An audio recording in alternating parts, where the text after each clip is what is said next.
नमस्कार दोस्तों, मेरा नाम है लक्ष्य शर्मा और आज हम बात करने वाले हैं अभी होने वाले सबसे महत्वपूर्ण चुनाव दिल्ली चुनावों के बारे में।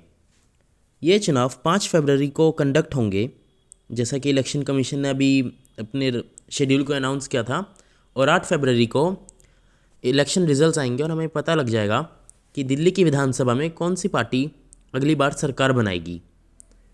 आप में से बहुत लोग सोच रहे होंगे ना कि भैया दिल्ली तो एक यूटी है, दिल्ली तो एक फुल स्टेट है ही नहीं, तो दिल्ली के इलेक्शंस हमें क्यों मैटर करते हैं। एक तमिलनाडु के आदमी के लिए, किसी मिज़ोरम के आदमी के लिए दिल्ली इलेक्शंस क्यों मैटर करेंगे, यही आप सोच रहे होंगे ना। You are wrong guys. Delhi elections पूरे देश को इम्पैक्ट करेंगे और एक बहुत ही लार्ज स्केल पे इम्पैक्ट करेंगे और पूरे देश की पॉलिटिक्स को, पूरे देश के सोशल एस्पेक्ट को भी चेंज करेंगे। आइए जानते हैं इंपॉर्टेंट एस्पेक्ट्स दिल्ली इलेक्शंस के बारे में।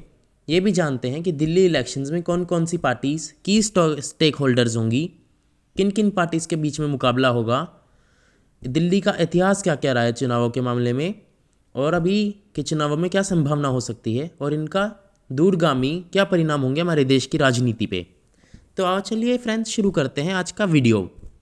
परंतु वीडियो शुरू करने से पहले मेरी आप सबसे एक दरख्वास्त है।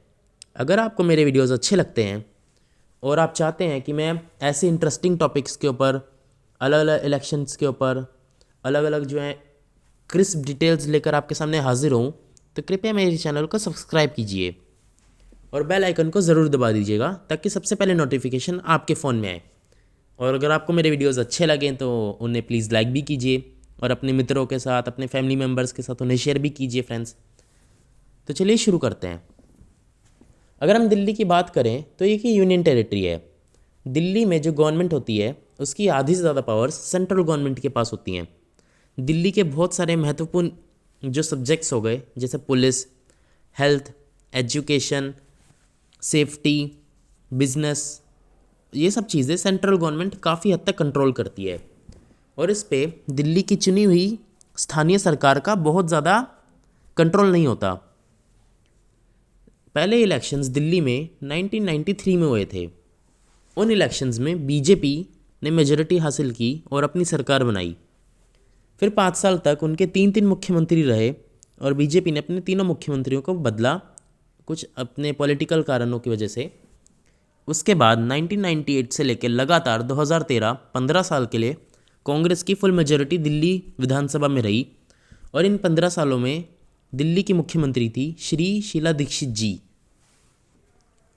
और शीला दीक्षित जी एक ऐसी मुख्यमंत्री के रूप में आज भी जानी जाती हैं जिन्होंने दिल्ली के पूरे हुलिये को ही बदल दिया और दिल्ली के अंदर बहुत ज़्यादा रैपिड चेंजेस लाने का श्रेय श्रीमती शीला दीक्षित जी को ही जाता है। अगर हम बात करें मेट्रो को इंट्रोड्यूस करने के लिए, वाटर सप्लाई को अच्छा करने के लिए, दिल्ली के ओवरऑल रोड इंफ्रास्ट्रक्चर की बात करें, हाईवेज़ हो गए, बड़ी बड़ी बिल्डिंग्स की बात करें, इलेक्ट्रिसिटी सप्लाई की बात करें, इन सब क्षेत्रों में शीला दीक्षित जी ने बहुत ज़्यादा काम किया और उन्हें आज भी लोग बहुत ही सक्सेसफुल मुख्यमंत्री के रूप में जानते हैं, जिन्होंने अपनी पूरी ऊर्जा दिल्ली के विकास में लगाई और दिल्ली का हुलिया ही बदल दिया और इसके ऐसे दिल्ली को एक नई पहचान मिली। 2013 में एक नई पार्टी का उदय दिल्ली की राजनीति में हुआ। 2013 से पहले जो मेन चुनाव होता था गाइज, वो मेनली कांग्रेस और बीजेपी के बीच में होता था और कुछ परसेंटेज थर्ड फोर्स के हाथ में रहता था। जैसे छोटी मोटी पार्टीज़ हो गई, जैसे बीएसपी हो गई, जेडीयू टाइप पार्टीज़ जो हो गई, इनका थोड़ा बहुत वोट रहता था। पर 2012-13 में एक नई और एक बहुत ही डायनामिक पार्टी का जन्म हुआ और उस पार्टी का नाम था आम आदमी पार्टी, जो कि नेतृत्व कर रहे थे श्री अरविंद केजरीवाल जी, जिन्होंने अन्ना हजारे के इंडिया अगेंस्ट करप्शन मूवमेंट से बहुत ज़्यादा पॉपुलैरिटी गेन करी और उस आंदोलन ने कांग्रेस को बहुत ज़्यादा वीक कर दिया था, सेंटर में भी और दिल्ली के अंदर भी। और इसका खामियाजा कांग्रेस पार्टी को 2013 के दिसंबर में दिल्ली इलेक्शंस में भुगतना पड़ा। इन इलेक्शंस में कांग्रेस पार्टी 70 में से सिर्फ 8 सीट पर सिमट के रह गई और उसकी एक क्षेत्र जो डोमिनेंस थी दिल्ली के अंदर, वो भी 2013 के साथ समाप्त हो गई। आम आदमी पार्टी जिसने पहली बार चुनाव 2013 में लड़ा, उसको आप जान के हैरान होंगे, पहली बार में ही 28 सीटें मिल गई और ये उसके लिए बहुत बड़ी अचीवमेंट थी। हालांकि उस समय किसी की सरकार नहीं बन पाई थी और कुछ 50 दिन भले ही केजरीवाल जी ने कांग्रेस के सपोर्ट से सरकार चलाई, पर बाद में वो सरकार गिर गई और फिर उसके बाद प्रेसिडेंट रूल दिल्ली के अंदर लगा दिया गया था। फिर अगले दिल्ली में विधानसभा चुनाव हुए 2015 के अंदर, और ये चुनाव देश के लिए ही और पूरे दिल्ली के लिए बहुत महत्वपूर्ण चुनाव साबित हुए। इन चुनावों में आम आदमी पार्टी की एक छत्र जीत हुई। उसने 70 में से 67 सीट जीत करके इतिहास रच दिया। और ये इतनी बड़ी जीत किसी पार्टी ने आज तक दिल्ली के अंदर अचीव नहीं की थी।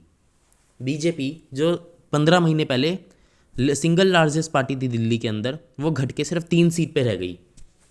इतने विधायक तो ऑटो में भी चले जाएंगे दिल्ली विधानसभा में। उसके बाद 5 साल तक अरविंद केजरीवाल जी दिल्ली के मुख्यमंत्री बने और 2015 से 20 तक का समय एक काफ़ी मिक्स्ड जो था ईयर रहा। इसमें बहुत ज़्यादा सेंटर और दिल्ली गवर्नमेंट के बीच में टसल्स भी देखने को मिले, बहुत इश्यूज़ के ऊपर लड़ाइयाँ भी हुई दिल्ली सरकार की, बहुत चीज़ें इसमें बेसिकली चेंज हुई और बहुत से काम भी श्री अरविंद केजरीवाल जी ने अपने सरकार के नेतृत्व में किए, जैसे कि 200 यूनिट तक की फ्री बिजली, लाभार्थी वर्ग को प्रोवाइड कराना, पानी की समस्या को थोड़ा बहुत सुलझाना, और भी बहुत सारे उन्होंने काम 5 साल के अंदर अंदर कराए। 2020 में जब दोबारा दिल्ली के चुनाव हुए तो उनमें भी आम आदमी पार्टी ने फिर से एक बहुत बड़ी जीत हासिल की और उसने 62 सीटों पे जीत हासिल करके दोबारा इतिहास रचा और अरविंद केजरीवाल दूसरी बार दिल्ली के मुख्यमंत्री बने। 2020 से लेकर 25 तक का समय भी कुछ मिला जुला ही रहा। शुरू के 2-3 साल तो दिल्ली में कोरोना के ऐसे सरकार को बहुत ज़्यादा डेवलपमेंट के काम करने का टाइम नहीं मिला और उसके बाद बहुत सारे पॉलिटिकल रीजंस भी अराइज हुए दिल्ली के अंदर। अरविंद केजरीवाल जी के ऊपर बहुत बड़े बड़े आरोप भी लगे, जैसे दिल्ली लिकर स्कैम के आरोप उन पे लगे। उसके अलावा उन्हें कुछ महीने जेल में जाना पड़ा, उनके बहुत से मंत्रियों को भी जेल होनी पड़ी, जिसकी वजह से उनका जो एक पॉलिटिकल इमेज थी उसको एक बहुत बड़ा धक्का लगा।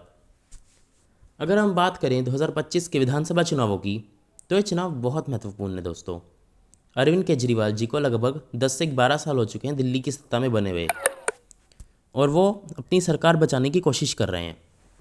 देखते हैं कि वो अपनी सरकार बचा पाते हैं कि नहीं, परंतु ये चुनाव उनके अस्तित्व के लिए बहुत ज़्यादा इंपॉर्टेंट है क्योंकि उनकी सारी जड़ें, उनका सारा सर्वाइवल और उनका सारा जो पर्सनैलिटी है वो दिल्ली से ही जुड़ा हुआ है। बीजेपी इस बार पुण्य कोशिश कर रही है कि वो अपने 27 साल के वनवास को ख़त्म करे और दिल्ली के अंदर एक शानदार जीत दर्ज करके अपनी सरकार बनाए और अपना मुख्यमंत्री बनाए। तीसरी तरफ कांग्रेस जो पिछले 2 चुनावों से बिल्कुल 0 सीट ला रही है और उसका वोट परसेंटेज भी घट के सिर्फ 3 से 5% पे रह गया था, वो भी इस बार एग्रेसिवली चुनाव लड़ते हुए दिख रही है। और बहुत से जर्नलिस्ट और पोल पंडितों का मानना है कि अगर कांग्रेस बहुत ज़्यादा अच्छा चुनाव लड़ती है तो कुछ सीटें भी निकाल सकती है और साथ में उसका जो वोट परसेंटेज बढ़ेगा उससे सीधा सीधा नुकसान आम आदमी पार्टी को ही होगा, क्योंकि जो वोट आम आदमी पार्टी और कांग्रेस का बिल्कुल सेम है। जो वोट एक समय कांग्रेस को पड़ता था 2013 से पहले, वो सारा वोट मेजोरिटी वोट जो था वो शिफ्ट करके आम आदमी पार्टी की तरफ चला गया। तो अगर आज कांग्रेस बढ़ेगी और अपना वोट शेयर वापस लेगी तो उससे सीधा नुकसान आम आदमी पार्टी को ही होगा। और एक बात अगर आप इंटरेस्टिंग नोट करें तो जो बीजेपी है उसका हमेशा से वोट दिल्ली के अंदर, चाहे वो जीते चाहे वो हारे, उसका वोट हमेशा फिक्स्ड रहा है और वो 32 से 38% के बीच बीजेपी हमेशा अपना वोट शेयर मेंटेन करके रखती है, चाहे सरकार किसी की भी हो। इन चुनावों से देश की राजनीति में बहुत बड़ा असर पड़ेगा। अगर अरविंद केजरीवाल जी दिल्ली चुनावों को फिर से अच्छी खासी मेजॉरिटी से जीतते हैं तो वो एक बहुत बड़े लीडर के रूप में एस्टेब्लिश होंगे पूरे देश के अंदर और उनको एंटी मोदी ओपोजिशन स्पेस के अंदर एक बहुत बड़ा दर्जा मिलेगा और वो देश के प्रधानमंत्री के रेस में भी आ पाएंगे। किंतु अगर बीजेपी दिल्ली के अंदर सरकार बनाने में कामयाब रहती है तो ये बीजेपी की बहुत बड़ी जीत होगी, उसके कार्यकर्ताओं के लिए, उसके ऑर्गेनाइजेशन के लिए और बीजेपी पूरी ऑर्गेनाइजेशन के लिए एक बहुत बड़ा ये मॉरल बूस्टर होगा और उनका जो 27 साल का वनवास चला आ रहा है वो भी ख़त्म होगा फाइनली। और अरविंद केजरीवाल अगर ये चुनाव हार गए तो उनकी साख पे बहुत बड़ा धक्का लगेगा, क्योंकि दिल्ली हारने से सीधा सीधा इम्पैक्ट पंजाब पे भी पड़ेगा जहां अभी आम आदमी पार्टी की सरकार चल रही है। और जो अरविंद केजरीवाल जी को कई बार प्रधानमंत्री की रेस में शामिल किया जाता है तो उस पर भी एक बहुत बड़ा सवालिया निशान खड़ा हो जाएगा कि क्या वो प्रधानमंत्री के रेस में सच्ची में एक प्रबल दावेदार हो भी सकते हैं कि नहीं। और बहुत से एक्सपर्ट तो ये भी मान रहे हैं कि अगर दिल्ली में आम आदमी पार्टी सत्ता से बाहर हुई तो वो डिसइंटीग्रेट भी कर सकती है। ये तो चलिए आने वाला वक्त ही बताएगा कि दिल्ली के विधानसभा के अंदर क्या होता है, किस पार्टी को जीत मिलती है, कौन सी पार्टी चुनाव हारती है और उसके दूरगामी परिणाम क्या होंगे, और अगला मुख्यमंत्री दिल्ली का कौन होगा। इसको अगर हम सबको जानना है तो हमें 8 तारीख तक तो रुकना ही पड़ेगा ना गाइस, पेशेंस रखना पड़ेगा हम सबको।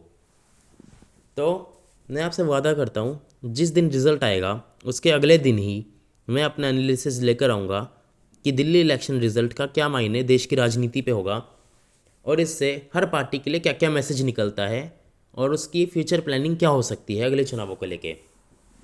तब तक के लिए आप सब मेरे साथ बने रहिए, मेरे को कंटिन्यूसली सपोर्ट कीजिए और मेरे इस प्रयास को प्लीज़ आगे बढ़ाइए कि मैं अलग अलग टॉपिक्स के ऊपर अलग अलग जो एस्पेक्ट्स हो गए हमारी राजनीति के, हमारे सोशल इन्वायरमेंट के, उनके ऊपर मैं अपने वीडियोस लाता रहूं।